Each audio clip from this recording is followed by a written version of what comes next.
We are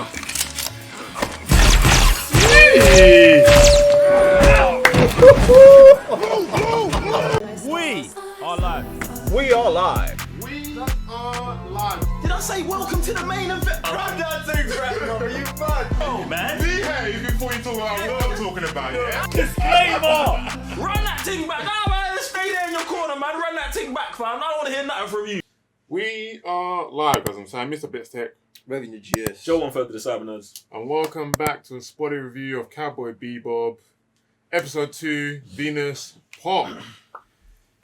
Deeper dive into Spike and Jet Black and their madness of arsehole cop and what did you call it? Dick cop. Dick, all sorts. Or maybe just both arseholes. Surprised they didn't say balls as well. It's all up the same alley. With a new bounty they're pursuing as well. What do you guys want to go with this in this episode? What are you guys saying? I'm jumping on the villains, like, because I really like the villain of the week this week, even though it was just like a terrorist bomber. They had a little info commercial at the front, just showing how some bounties are like presented to the public. Do you know what I'm saying? Like, yo, they put into a commercial, they tell you what he's doing, they show you his MO, and they tell you how much the bounty is. So I thought that was like a good way of, like, do you know what I'm saying, advertising new bounties. Just, I thought that was sick. But I do like Theodore, the teddy bear bomber. I thought he was good. Limited dialogue. They mixed it in with comedy, but also I could just see straight away how that would translate into an anime, like a human person with a teddy bear. I wouldn't even be surprised if in the anime he's just a full-on teddy bear. Do you get what I'm saying? I thought that was kind of sick, like that adaptation of it. But and I like that because last week we had the Bonnie and Clyde type thing, and so I like the whole themed villain of the week thing. But then also Vicious, I really don't like. I think he's like super on the nose, and it might be on purpose, but it's just rubbing me the wrong way. Like, they did the shoot your wife thing, no bullet in it, and I thought, like, all right, cool, you can do that, but like, I want the repercussions of it to be different, and maybe those repercussions are going to show up later, but I think it's like leaning towards the basic whole, now there's distrust in the relationship. We already know that she used to have a relationship with Spike, so is she going to flip on Vicious later on? Then you've got Vicious crushing a glass in his hand, like, just doing just bare dead, like, villainy tropey stuff. Like, I just think it's corny. And I think, to be honest, it might be the actor as well. Like, I don't really feel like I'm buying, man. So compared to the way that other characters can be potentially on the nose but blend in. So yeah, they really, Teddy stood out for me as being really good, and Vicious stood out to me for being really bad in it. So you know, you mentioned Vicious, yeah, and I feel you on that because when I was watching, the more I look at his face, yeah, you know, it reminds me of what's the James Bond when M dies in Scotland?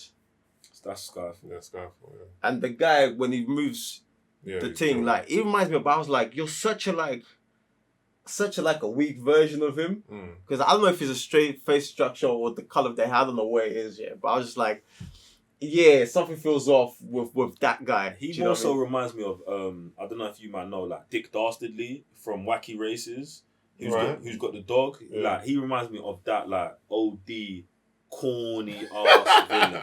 No, that's who he reminds me of.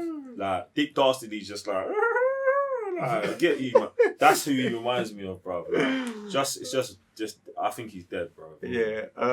But on the note of this episode, I really enjoy. I really like the way they start the episodes with the intros. Like, always there's a fighting scene, and obviously I couldn't help myself with the intro, the fighting scenes where they've got like a mix of Jackie Chan with the Bruce Lee end kick, which is, I think it's End Game, when he goes in he fights a martial artist in the changing rooms, and then he gives him the final blow, and the guy, there's that slow motion when the guy's falling into a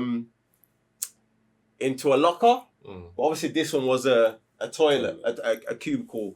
Do you know what I mean? So I really love those things. And what was it? Oh, also like the dysfunctional energy between Jet Black and Spiegel, innit? Yeah. And obviously learning as well a bit of Spike's past, where he's known as Fearless.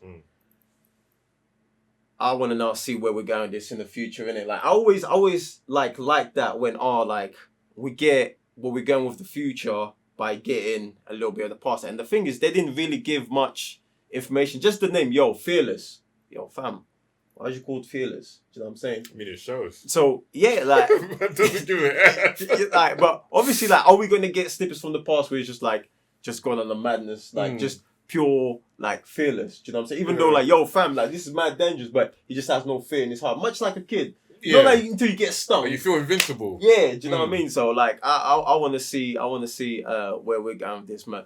But again, man, like this is such fun episode to watch, and just getting a bit more feel about the characters, how they operate, how they feel. Yeah, man, this is pretty lit. Yeah, man, you guys basically hit the nail on the head about this whole episode kind of thing. And the thing I think I'm enjoying the most is the relationship between Spike and Jet the most. They're so dysfunctional. They're so two completely different people. Like one is saying he was trying to get away anyway, but he's like not interested. Or it feels like at this point all he cares is just about fights, or I don't know. Like he's very self-centered at one point. Obviously, Jet is just about the mission. He's about obviously trying to get the detective work done. Much like a policeman, which that's his background, and isn't it? And then we know he's trying to get the most money for his daughter, and just they work and don't work at the same time. For me, it's just enjoying them two. The relationship, the chemistry between them two is just so on point. It's actually super lit the way they're going about it. I love it. Super. I thought the music was exceptionally good in this episode as well. Maybe because they went to that jazz bar and it like all of the music had that like kind of jazz theme all the way through it. So hopefully, I was hoping that they do the episode music, how they do it for Watchmen for this, because I would definitely want to check out this like the music just from this episode, because it didn't really stand out to me. Even though it did stand out in number one. It didn't stand out to me the way this music did. So I definitely want to check that out.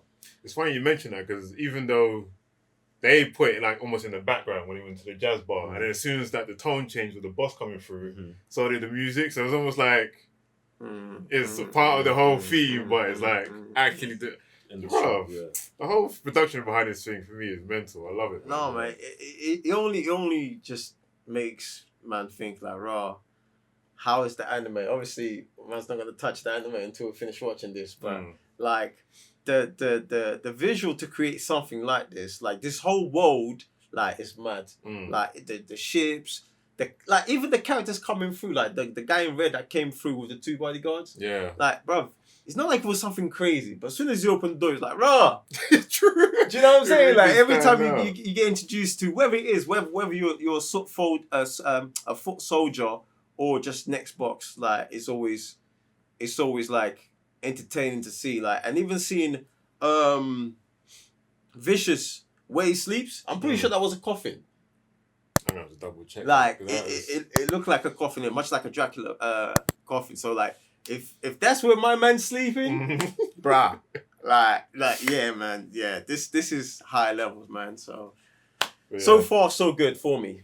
Yeah, that's what I was gonna say. Like it's so far so good, but I'm hoping that Vicious isn't, like you're saying, 2-dimensional, because that would be like a bit of a shame, because even just her mentioning about, oh, you will never be man enough or something. Yeah, and then choking her. Yeah. Like, what? You know what? I actually forgot about that. You know what? Yeah, what would have been good is him snapping her neck right then and there. Because if the bullet didn't do the job, you was willing to commit. So if she'd have been like, oh, I ain't man enough.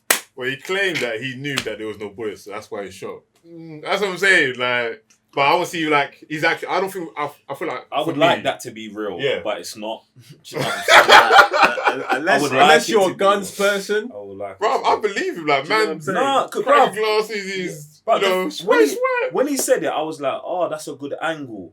But because I don't believe the character himself, I can't believe what he's saying. Okay. Do you know what I'm saying? And because I would like that to be real, because I would like him to be smarter than this It's just this cardboard cutout we've got. But I just don't think we're gonna get that from him. So but I'm with you on I hope he gets better, more episodes, get me, but I don't know, man. Right now, we don't believe you. You need more people.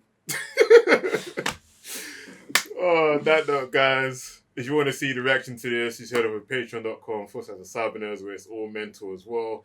And if you just want to join in the conversation, you know where you should be. Down in the comments down below. Let us know the thoughts. Vicious, Spike, Jet, Bounty of the Week. It's all mental still. I'm Sam, Mr. Blitztech. Raving your GS. Joe on further the Cybernerds. Peace.